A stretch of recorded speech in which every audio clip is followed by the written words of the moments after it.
അൽബാനെ, അപ്പം നമ്മുടെ കൂടെ ഇന്നൊരാളുണ്ട്. കഴിഞ്ഞ ഒരു 1.5 വർഷമായിട്ട് ഇവിടെ IRS German ട്യൂട്ടറായിട്ട് work ചെയ്തയാ.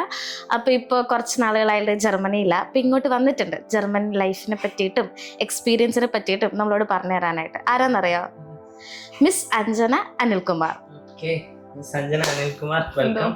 Thank you. അപ്പൊ ഞങ്ങൾ ഇവിടെ ചേച്ചിയോട് കുറച്ച് കാര്യങ്ങളൊന്ന് അറിയാൻ വേണ്ടിട്ട് വന്നിരിക്കുക. ഓക്കെ. എന്തായാലും ജർമ്മനിയിൽ പോയിട്ട് ഇപ്പൊ എത്ര നാളായി? ഞാനിപ്പം 1 year ആവുന്നു. ഏകദേശം 1 വർഷം ആവുന്നു. അതിന്റെ ഇടയ്ക്ക് ഒരു കാര്യം ചോദിച്ചോട്ടെ, അതിന്റെ ഇടയ്ക്ക് നമുക്ക് ലീവ് ഒക്കെ കിട്ടുമോ? പിന്നെ അതല്ല ഞാനിപ്പോ ഇവിടെ കിട്ടുമല്ലേ? അപ്പൊ അല്ല, നമ്മുടെ പിള്ളേർക്ക് ഒരു തെറ്റിദ്ധാരണയുണ്ട്, ഈ പോയി കഴിഞ്ഞാൽ പിന്നെ പഠിത്തം കഴിഞ്ഞിട്ടേ വരാൻ പറ്റത്തുള്ളൂ എന്നൊക്കെ ഒരു തെറ്റിദ്ധാരണ. അങ്ങനൊന്നുമല്ല, അത് ഓരോ ഷൂളെയും ഒക്കെ ഡിപ്പെൻഡ് ചെയ്തിരിക്കും. നമുക്ക് അലൗഡ് ആണ്. ഓക്കെ. അപ്പൊ ഈ പെട്ടെന്ന് ടിക്കറ്റ് ഒക്കെ എടുത്ത് വരുമ്പോ പൈസ പൊട്ടത്തില്ലേ? പിന്നെ കൊണ്ടുപോകുന്നു. ഓക്കെ. അപ്പൊ ഞങ്ങൾക്ക് കുറച്ച് കാര്യങ്ങളൊന്നും അറിയാനുണ്ട്. ഇവിടുത്തെ പിള്ളേരുടെ കുറച്ച് ഡൗട്ടും കാര്യങ്ങളൊക്കെ ചേച്ചിയാൽ തീർക്കപ്പെടാം എന്ന് വിശ്വസിക്കുന്നു. ഓക്കെ, എന്നെ കൊണ്ട് പറ്റുന്നതല്ല ഞാൻ പറഞ്ഞുതരാം. Okay, thank you. ഓക്കെ. അപ്പൊ നിനക്ക് അത് എന്തെങ്കിലും ചോദിക്കാനുണ്ടോ? എനിക്ക് ഒരു കാര്യം ചോദിക്കാനുണ്ട്. അതായത് നമ്മൾ ഈ BT ലാംഗ്വേജ് ഒക്കെ കംപ്ലീറ്റ് ചെയ്ത് പോകുന്നതാണ്. അപ്പോൾ എല്ലാവർക്കും വിചാരിക്കും ലാംഗ്വേജ് കുഴപ്പമില്ല, എല്ലാ ഭാഷയൊക്കെ നന്നായിട്ട് ഇതുണ്ട്. പക്ഷേ ഫസ്റ്റ് ദിവസം നമ്മൾ ഷൂളയിൽ ഒരു ക്ലാസ്സിൽ ചെല്ലുമ്പോഴത്തേനും, അല്ലെങ്കിൽ നമ്മൾ ഫസ്റ്റ് ഷൂളയിൽ ക്ലാസ് അറ്റൻഡ് ചെയ്യുമ്പോഴത്തേനും BT ലാംഗ്വേജ് അവിടെ എന്തുമാത്രം പ്രധാനമാണ്, അല്ലെങ്കിൽ B2 മതിയോ, നമുക്കതുകൊണ്ട് ഓക്കെ ആണോ, നമുക്കെല്ലാം മനസ്സിലാവുമോ? ഓക്കെ, B2 എന്ന് പറയുന്നത് നമുക്ക് ഗോയിത്തെ എക്സാമിന് വേണ്ടി ഒരു ബാരിയർ ആയിട്ട് മാത്രമേ ഉള്ളൂ ഞാൻ കാണുന്നുള്ളൂ. ഇപ്പം പിള്ളേരൊക്കെ വിചാരിച്ചുകൊണ്ടിരിക്കുന്നത് B2 കഴിഞ്ഞു കഴിഞ്ഞാൽ എല്ലാം ആയി എന്നുള്ളൊരു തോട്ടാണ് എല്ലാവർക്കും. അത് എനിക്കും അങ്ങനെ ആയിരുന്നു കേട്ടോ. B2 പാസ്സായി ആ ഒരു ഇതിലാണ് വരുന്നത്. പക്ഷെ ഒരിക്കലും അങ്ങനെയല്ല. നമ്മളിപ്പോൾ അവിടെ ചെന്ന് കഴിയുമ്പോഴത്തേന് അവിടുത്തെ ഔഷ്പ്രാഹ്, നമ്മൾ ഫസ്റ്റ് ക്ലാസ്സിൽ ചെല്ലുമ്പോൾ നമ്മൾ വേറെ ഏതോ ഒരു ലോകത്തിരിക്കുന്ന പോലത്തെ ഒരു ഫീൽ. ഓഫ്കോഴ്സ് നല്ല പാടാണ്. നമ്മളിപ്പോൾ ഇവിടെ പഠിക്കുന്ന എന്താണ് തേമ, ഗമൈൻസാം പ്ലാൻ, ഇതൊന്നും അല്ല. നമ്മൾ ഇവിടെ കുറച്ച് കാണാതെ പഠിക്കുന്നു, ഗ്രാമാറ്റിക് പഠിക്കുന്നു, അതല്ല ലൈഫ്. ഇവിടെ നമ്മൾ പഠിക്കുന്ന എക്സാം ഓറിയന്റഡ് ആണ്. സംസാരിക്കാൻ പഠിക്കണമെങ്കിൽ നമ്മളായിട്ട് എഫേർട്ട് ഇടണം. പിന്നെ അതുപോലെ തന്നെ ഒരിക്കലും B2 കുറ്റം പറയാൻ അങ്ങനല്ല, നമുക്ക് അതിലും കുറച്ചും കൂടെ എക്സ്ട്രാ നമുക്ക് ആവശ്യമുണ്ട്. ഇപ്പൊ നമ്മൾ അങ്ങോട്ട് ചെല്ലണമെങ്കിൽ നമുക്ക് B2 വേണം. ബട്ട് അത് മാത്രല്ല, അതിൽ നിന്നും ഒരുപാട് നമ്മൾ എഫേർട്ട് ഇടണം. അപ്പൊ കോമൺ ആയിട്ട് വരുന്ന ഡൗട്ടാണ്, B2 പാസ് ആവുന്നതിന് മുമ്പ് തന്നെ എങ്ങനെയും കയറി പോയാൽ മതി എന്ന് പറഞ്ഞ ചില എംപ്ലോയേഴ്സ് ഒക്കെ ഞാൻ കേട്ടിട്ടുള്ള ഇതിൽ പറയാം, B1 കുറച്ച് മൊഡ്യൂൾ മതി, നിങ്ങളെ ഞങ്ങൾ കൊണ്ടുപോകാം, എന്നിട്ട് അവിടെ വന്ന് കംപ്ലീറ്റ് ചെയ്താൽ മതി, ഇങ്ങനെയൊക്കെ പറയുമ്പോൾ ആ B1 ലെവലിൽ ലാംഗ്വേജ് മൈൻഡിലുള്ളവർക്ക് അവിടെ പോയാൽ എങ്ങനെയായിരിക്കും? B2 ലെവലുമായിട്ട് കമ്പയർ ചെയ്യുമ്പോൾ സർവൈവ് ചെയ്യാൻ പറ്റുമോ, അതോ ബുദ്ധിമുട്ടായിരിക്കും, അങ്ങനെ എന്തെങ്കിലും? എനിക്കറിയാവുന്ന നഴ്സുമാരൊക്കെ B1 മൊഡ്യൂൾ വെച്ച് വന്നിട്ടുണ്ട്. 3 മൊഡ്യൂളോ എന്തോ 2 മൊഡ്യൂളോ അങ്ങോട്ട് വെച്ച് വന്നിട്ടുണ്ട്. അപ്പൊ അവർക്ക് ഭയങ്കര ടെൻഷൻ. ഇപ്പൊ നമ്മളറിയാം, ഇവിടുന്ന് ഒരു കാര്യങ്ങളെല്ലാം കഴിഞ്ഞ് നമ്മൾ അങ്ങോട്ട് ചെല്ലുന്ന ഒരു ഇതാണ്. അപ്പൊ അവിടെ ചെന്ന് കഴിയുമ്പോഴത്തേനും വേറൊരു ലോകമാണ്. അപ്പൊ നമുക്ക് ഇപ്പം സ്ട്രെസ് കാര്യങ്ങളൊക്കെ ഉണ്ട്. അതിന്റെ ഇടയ്ക്ക് നമ്മൾ ഈ വേറൊരു ഇതൂടെ എടുക്കുക എന്ന് പറയുന്നത് ഇറ്റ്സ് പോസിബിൾ ആണ്. അത് ഡിപ്പെൻഡ് ചെയ്തിരിക്കും. ലാംഗ്വേജ് ഇഷ്യൂ ആണ്. നമുക്ക് ഫസ്റ്റ് 6 months എന്ന് പറയുന്നത് പ്രൊബേഷൻ പീരീഡ് അല്ലേ? അപ്പൊ ആ ഒരു അതെങ്ങനെയാണ് അതിന്റെ എക്സാംസും കാര്യങ്ങളും ഒക്കെ? അതും ഓരോ ഷൂലെ ഡിപ്പെൻഡ് ചെയ്തിരിക്കും. പ്രൊബേഷൻ പീരീഡ് ഉണ്ട്, 6 months 3 months എന്തോ സംതിങ് ഉണ്ട്. അത് ബീറ്റ് ചെയ്യാം. ലാംഗ്വേജ് ഉണ്ടെങ്കിൽ നമ്മൾ ആ പ്രൊബേഷൻ പീരീഡ് പാസ്സാവും. അത് നമുക്ക് അല്ലാണ്ട് ആ തിയറിനെ പറ്റി തിയറി ഉണ്ട്, പ്രാക്ടിക്കൽ ഉണ്ട്. അതിന്റെ മാർക്ക് എടുത്തിട്ടാണ് അവർ ചെയ്യുന്നത്. അവിടെ ഉള്ളവര് ജർമ്മൻ മാത്രമേ സംസാരിക്കുള്ളൂ എന്ന് പറയുന്നത് ശരിയാണോ? അതോ നമ്മുടെ ഹെൽപ്പിന് വേണ്ടിയിട്ട് ആരെങ്കിലും ഒരാളെങ്കിലും അങ്ങനെ ഇംഗ്ലീഷ് സംസാരിച്ച് തരിക, അങ്ങനെ ഒന്നും കിട്ടിയിട്ടില്ല? ഫിലിപ്പീൻസ് അങ്ങനെ ഉള്ളവരൊക്കെ ഉണ്ട്. ജർമ്മൻകാര് ഇംഗ്ലീഷ് സംസാരിക്കില്ല. ബട്ട് എനിക്ക് തോന്നുന്നു സിറ്റീസിലോട്ടൊക്കെ പോയി കഴിഞ്ഞാൽ അവര് ഇപ്പം ഹോട്ടൽസ്, റെസ്റ്റോറന്റ് അങ്ങനെ ഇംഗ്ലീഷ് ഉണ്ട്. അല്ലാതെ നമ്മള് നോ പ്രത്യേകിച്ച് ഹോസ്പിറ്റൽസിലൊന്നും നമ്മള് ഇംഗ്ലീഷ് എന്ന് പറഞ്ഞ വേർഡേ നമ്മൾ കേൾക്കത്തില്ല. എനിക്ക് ഭയങ്കര ബുദ്ധിമുട്ടായിരുന്നു. ഞാനിപ്പം ഇവിടെ നിങ്ങൾ പറഞ്ഞ പോലെ ഞാൻ 1 year ഒക്കെ പഠിപ്പിച്ചിട്ട് പോയതാണ്. ഗ്രാമാറ്റിക് ഒക്കെ എനിക്ക് നന്നായിട്ട് അറിയാവുന്ന ഒരു വ്യക്തിയാണ്. ബട്ട് നമ്മൾ അവിടെ ചെന്നിട്ടാണെങ്കിലും ഫസ്റ്റ് നല്ല സ്ട്രഗിൾ ആയിരുന്നു. അതിനൊന്നും മനസ്സിലാവുന്ന ഒന്നുമില്ല, ഇങ്ങനെ നിൽക്കുമായിരുന്നു. ബട്ട് പയ്യെ ആയി വരും. കിട്ടി വരുന്നു. ഞാൻ ട്രാക്കിലായി വരുന്നു എന്നേ ഞാൻ പറയത്തുള്ളൂ, അല്ലാതെ ഫുള്ളായിട്ടായിട്ടില്ല. അതുപോലെ തന്നെ ഇപ്പം ഈ ലാംഗ്വേജ് ഒരു ഇഷ്യൂ ആവുന്നതുകൊണ്ട് തന്നെ കുറേ സ്റ്റുഡൻസ് ഡയറക്റ്റ് ഹൗസ് ബിൽഡിങ്ങിന് പോകാണ്ട് FSJ ചൂസ് ചെയ്തിട്ട് പോകുന്ന സ്റ്റുഡൻസ് ഉണ്ട്. അവർ പറയുന്നത് കുറച്ചും കൂടെ പ്രാക്ടിക്കൽ എക്സ്പീരിയൻസ് കിട്ടും, അല്ലെങ്കിൽ നമ്മൾ ഡയറക്റ്റ് ഹൗസ് ബിൽഡിങ്ങിനോട് കയറുമ്പോൾ അത്ര ഡിഫിക്കൽട്ടീസ് ഉണ്ടാവില്ല എന്നൊക്കെ പറയുന്നുണ്ട്. അപ്പൊ അതിനെ പറ്റിയിട്ട് FSJനെ പറ്റിയിട്ടുള്ള അഭിപ്രായം എന്താ?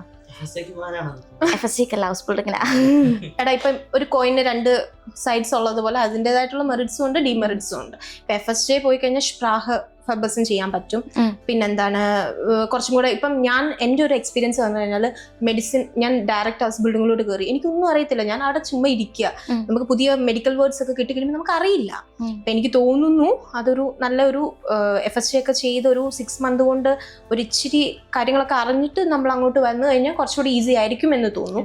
ബട്ട് വേറൊരു സൈഡിൽ നിന്ന് നോക്കുമ്പോഴത്തേന് എന്താണ് നമുക്ക് നമ്മുടെ ഇയേഴ്സ് നമുക്ക് സേവ് ചെയ്യാൻ പറ്റും. അങ്ങനെ നോക്കുമ്പോ ഈ മെഡിക്കൽ ടേംസ് സ്വയമായിട്ടൊന്ന് പ്രിപ്പയർ ചെയ്യാൻ പിള്ളേരോട് പറയുന്നതല്ലായിരിക്കും അല്ലേ? ഒരു പ്രിപ്പറേറ്ററി കോഴ്സ് പോലെ അതിലോട്ട് കയറുന്നതിന് മുമ്പ് നേരെ ഹൗസ് ബിൽഡിങ്ങിലോട്ട് വരുന്നവരോട് നമുക്ക് മെഡിക്കൽ ടേംസ് നിങ്ങളായിട്ട് എഫേർട്ട് ഇട്ടൊന്ന് എടുക്കുവാണെങ്കിൽ, അല്ലെങ്കിൽ ഇപ്പൊ നമുക്ക് വേണമെങ്കിൽ നമുക്കിപ്പൊ ഇനിയിപ്പോ അങ്ങനെ കൊടുക്കാം IRS ഒരു മെഡിക്കൽ കൊടുക്കാം അല്ലെ, മെഡിക്കൽ ചെയ്യണം എന്നൊക്കെ പറയുന്നത് അത് നല്ലതായിരിക്കാം. കുട്ടികളെ ഹെൽപ്പ് ചെയ്യും അല്ലെ, അങ്ങനെ ഒരു മെഡിക്കൽ സീവണൊക്കെ എടുക്കുകയാണെങ്കിൽ, അല്ലെങ്കിൽ B2ന്റെ തന്നെ ഒരു മെഡിക്കൽ മാത്രമായിട്ട് ഫ്ലേ ഗെയിം കാര്യങ്ങളും ഒക്കെ അതൊരു നല്ല ഒരു ഓപ്ഷൻ ആയിട്ട് ഞാൻ പറയുന്നു. ബേസിക് ആയിട്ടുള്ള കുറെ കാര്യങ്ങൾ ഇൻക്ലൂഡ് ചെയ്താൽ നല്ലതായിരിക്കും. എനിക്കറിയാനുള്ള കാര്യം എന്തോ നമ്മള് കേരളത്തിലെ നമ്മുടെ കാലാവസ്ഥ നമുക്കറിയാം അല്ലെ, നമുക്ക് പ്രത്യേകിച്ച് പ്രശ്നമൊന്നും ഇല്ല, ഈയിടെയായിട്ടുള്ള കുറച്ച് വ്യതിയാനങ്ങൾ മാത്രമേ ഉള്ളൂ. പക്ഷെ അവിടെ ചെന്ന് കഴിഞ്ഞാൽ കാലാവസ്ഥ എങ്ങനെ, ഏത് ഇൻടേക്കിലാ ചെന്ന്? ഞാൻ ഒക്ടോബർ ഇൻടേക്കിലാണ്. തണുപ്പായി തുടങ്ങി എനിക്ക്. പക്ഷെ അങ്ങനെ സ്നോഫോൾ ഒക്കെ നമുക്ക് എന്താണ് ഭയങ്കര ആകാംക്ഷ, അയ്യോ ഫസ്റ്റ് ഇതാണല്ലോ, അപ്പൊ നമുക്ക് ഭയങ്കര ആകാംക്ഷ മാത്രമേ ഉള്ളായിരുന്നു. എനിക്ക് കുഴപ്പമില്ലായിരുന്നു. പക്ഷെ എനിക്ക് നാട്ടിൽ വന്നപ്പോ ഇവിടെ നിന്നപ്പോഴാണ് എനിക്ക് ഹെൽത്ത് ഇഷ്യൂസും കാര്യങ്ങളും ഒക്കെ. എനിക്ക് അവിടെ വെച്ച് കുഴപ്പമില്ല, എന്നൊക്കെ പറയുന്നത്. അന്നേരം നമ്മള് പ്രോപ്പർ ആയിട്ട് നമ്മുടെ ഡ്രസ്സും കാര്യങ്ങളൊക്കെ നോക്കി കഴിഞ്ഞാൽ നമുക്ക് സർവൈവ് ചെയ്യാം. അപ്പൊ വെളിയില് വേറെ ആയിട്ടൊന്നും ഇറങ്ങില്ല എന്നുള്ളത് തന്നെ അത് തന്നെയാണ്. പിന്നെ നമ്മളിപ്പം എന്താണ് സൂര്യൻ പോകുന്നത് അങ്ങനെ എന്താ 5 മണി 5 മണിക്ക് സൂര്യൻ ഉദിക്കുന്നു, അങ്ങനത്തെ ഒക്കെ ഒരു സംഭവം ഉണ്ടല്ലോ. എന്റെ ഫ്രണ്ട്സ് അവന്മാര് പറയുന്നുണ്ട് 9 മണി ആവുന്നിടം വരെയും സൂര്യൻ നിൽക്കും. അത് ഭയങ്കര ഇതാണ്. നമുക്ക് ഓൾറെഡി സ്ട്രെസ്സും കാര്യങ്ങളും ഉണ്ട്, അങ്ങനെ എന്തോ സംഭവിക്കും. അപ്പൊ ഇങ്ങനെ വരുമ്പോഴത്തേനും നമുക്ക് എന്താ പറയാ, അതിന്റെ സ്ട്രെസ്സിന്റെ കൂടെ ഈ ഒരു ക്ലൈമറ്റ് ചേഞ്ചും കൂടെ ആകുമ്പോൾ നമ്മൾക്ക് ഇച്ചിരി സർവൈവ് ചെയ്യാൻ ബുദ്ധിമുട്ടാണ്. അത് ഓഫ് കോഴ്സ് അങ്ങനെ ആണല്ലോ. ഇപ്പൊ നമ്മള് ഇപ്പൊ നാടും വീടും എല്ലാവരെയും വിട്ട് നമ്മൾ അങ്ങോട്ട് പോകുന്നു, അവിടെ ചെന്ന് കഴിയുമ്പോഴത്തേന് വേറൊരു അറ്റ്മോസ്ഫിയർ അല്ലേ. സോ ഓഫ് കോഴ്സ് നമ്മള് ശരി സ്ട്രഗിൾ ചെയ്യണം.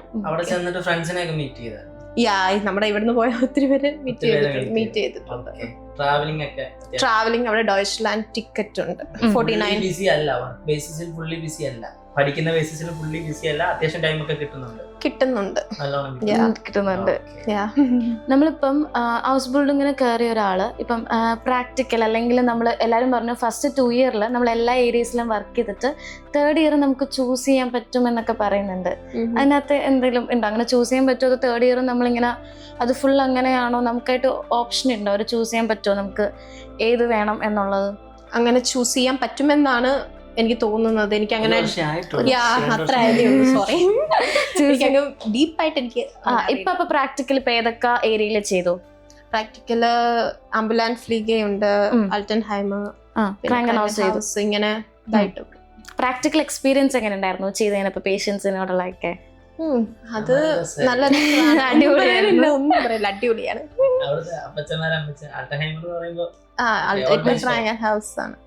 അവിടുത്തെ എക്സ്പീരിയൻസ് എങ്ങനെ ഉണ്ടായിരുന്നു? അതാണ് ഇപ്പൊ ഓൾമോസ്റ്റ് ട്രെൻഡിങ് ആയിട്ട് ഇൻസ്റ്റാഗ്രാമില് കാര്യം കണ്ട ഉടനെ ആദ്യം നോക്കും, ആദ്യം വരുന്ന റീൽ വരെ അതായിരിക്കും.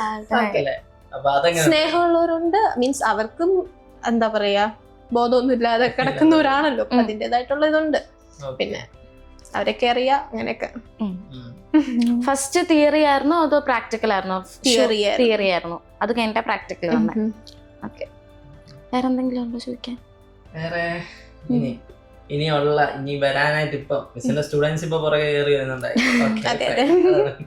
കോമൺ ആയിട്ട് നമുക്ക് പിള്ളേരോട് പറഞ്ഞു കൊടുക്കാൻ അല്ലെങ്കിൽ വരുന്നതിന് മുമ്പ് ശ്രദ്ധിക്കേണ്ട കാര്യങ്ങൾ, ഇവിടെ വന്നു കഴിഞ്ഞാൽ ഇങ്ങനെയൊക്കെയുള്ള സ്ട്രഗിൾസ് ഉണ്ടാവും, ഇങ്ങനെയൊക്കെയുള്ള നമുക്ക് ഓപ്ഷൻസ് ഉണ്ടാവും, അല്ലെങ്കിൽ ഇതൊക്കെ നിങ്ങൾക്ക് ബെനിഫിറ്റ്സ് ഉണ്ടാവും എന്നൊക്കെ ചെറിയ ചെറിയ കുറച്ച് നോട്ട് ചെയ്യേണ്ട പോയിന്റുകൾ ഉണ്ടായിരുന്നു. അപ്പൊ ഈ ഒരു വർഷം കൊണ്ട് അവിടെ നിന്നിട്ട് മനസ്സിലാക്കി ഞാൻ ഇത് ഇങ്ങനെ ചെയ്താൽ മതിയായിരുന്നു, അങ്ങനെയാണ് എനിക്ക് ഇവിടെ വന്ന് ഈ ഒരു പ്രശ്നം നേരിടേണ്ടി വരത്തില്ലായിരുന്നു. അങ്ങനെ എന്തെങ്കിലും ഒരു കാര്യം പറഞ്ഞു കൊടുക്കാൻ എന്ന് പറഞ്ഞു കഴിഞ്ഞാല് ഇപ്പം +2 കഴിഞ്ഞ് ഇറങ്ങുന്ന പിള്ളേർക്ക് അവർ ഫസ്റ്റ് അറ്റംപ്റ്റ് പഠിച്ച് പാസ്സായി കഴിഞ്ഞാൽ അവർക്ക് എന്താ ഭാവിയിലോട്ടൊരു റിഗ്രറ്റ് ചെയ്യേണ്ട ഒരു ഇത് വരത്തില്ല. കാരണം എന്താണ്, അവരുടെ ഒരു കുഞ്ഞ് ഏജിൽ അവർ ഇത്രയും പൈസ ഏൺ ചെയ്യുന്നു, ഒരു 2022 ഇത്രയും ഏൺ ചെയ്യുന്നു. അവരുടെ എൻ്റെ പേരൻസിനെ ഡിപ്പെൻഡ് ചെയ്യേണ്ട ആവശ്യമില്ല.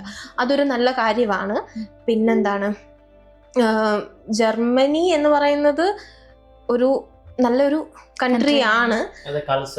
കൾച്ചറും കാര്യങ്ങളും എല്ലാം ആയിട്ട് നല്ല കൺട്രിയാണ്. പക്ഷെ നമ്മൾ എന്താ പറയാ, ഉള്ള അഡ്വർടൈസ്മെന്റ് കാര്യങ്ങൾ, ഗൂഗിള്, യൂട്യൂബ് എല്ലാം കണ്ണടച്ച് വിശ്വസിക്കരുത്. നമ്മൾക്ക് അതിൻ്റെതായിട്ടുള്ള ഡിസഡ്വാൻറ്റേജസും നമുക്ക് സ്ട്രഗിൾ ചെയ്യണം എന്നുള്ള ഒരു മൈൻഡ് സെറ്റോട് കൂടി മാത്രം വരിക.